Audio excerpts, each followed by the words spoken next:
Doctor ortho, अब दर्द भी घुटने टेकेगा। नमस्कार, मैं कीर्ति भारद्वाज, चैनल 4 न्यूज इंडिया पर आप सभी का स्वागत है।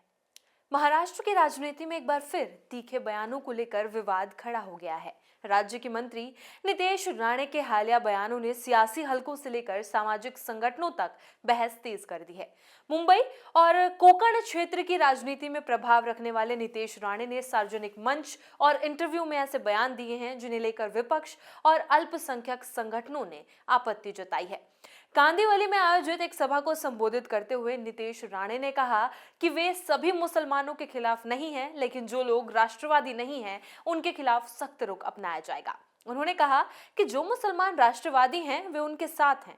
इसी दौरान उन्होंने ये भी कहा कि मुंबई में रह रहे कथित बांग्लादेशी और रोहिंग्या नागरिकों को 15 जनवरी तक अपना सामान पैक कर लेना चाहिए। राणे ने मंच से कहा कि 16 जनवरी के बाद किसी भी बांग्लादेशी या रोहिंग्या को मुंबई में रहने नहीं दिया जाएगा। उन्होंने अपने बयान को खुली धमकी बताते हुए कहा कि मुंबई हिंदुओं और राष्ट्रवादियों की है। नितेश राणे ने अपने भाषण में यह भी कहा कि वे ये बात खुलेआम कहकर जा रहे हैं और 16 तारीख के बाद एक भी बांग्लादेशी या रोहिंग्या को मुंबई में रहने नहीं दिया जाएगा। उनके इस बयान का वीडियो सोशल मीडिया पर वायरल हो गया है, जिसके बाद राजनीतिक प्रतिक्रियाएं सामने आने लगी है। विपक्षी दलों ने इसे संविधान और कानून व्यवस्था के खिलाफ बताया है, वहीं कुछ संगठनों ने इसे भड़काऊ बयान करार दिया है। इसी क्रम में नितेश राणे का एक इंटरव्यू भी सामने आया है, जिसमें उन्होंने हिंदुत्व और राष्ट्रवाद को लेकर अपनी विचारधारा स्पष्ट की। इंटरव्यू में राणे ने कहा कि अगर देश को मजबूत करना है तो हिंदुत्व को मजबूत करना होगा। उन्होंने दावा किया कि भारत एक हिंदू राष्ट्र है और यहाँ बड़ी आबादी हिंदुओं की है। ऐसे में हिंदुत्व को मजबूत करना और हिंदू विचारधारा वाले प्रतिनिधियों को चुनकर लाना उनकी जिम्मेदारी है। उन्होंने कहा कि एक राजनीतिक और सामाजिक दायित्व है जिसे नजरअंदाज नहीं किया जा सकता।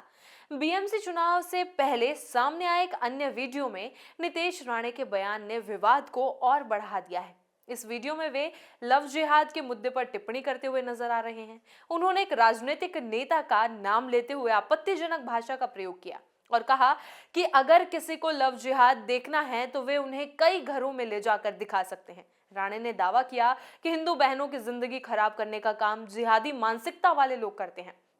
इस बयान को लेकर भी सोशल मीडिया पर तीखी प्रतिक्रियाएं देखने को मिली है।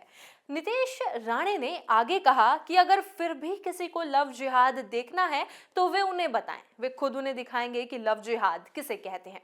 उन्होंने ये भी कहा कि इसके बाद वे ये देखेंगे कि उनके ऐसा करने के पर सामने वाला क्या प्रतिक्रिया देता है। उनके इन बयानों को लेकर विपक्षी दलों ने चुनावी माहौल में ध्रुवीकरण की राजनीति करने का आरोप लगाया है।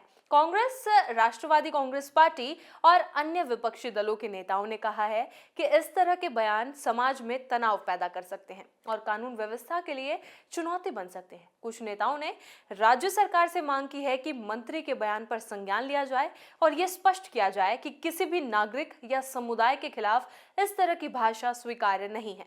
अल्पसंख्यक संगठनों ने भी बयान जारी कर कहा है कि संविधान सभी नागरिकों को समान अधिकार देता है और किसी को भी धमकी देने का अधिकार नहीं है।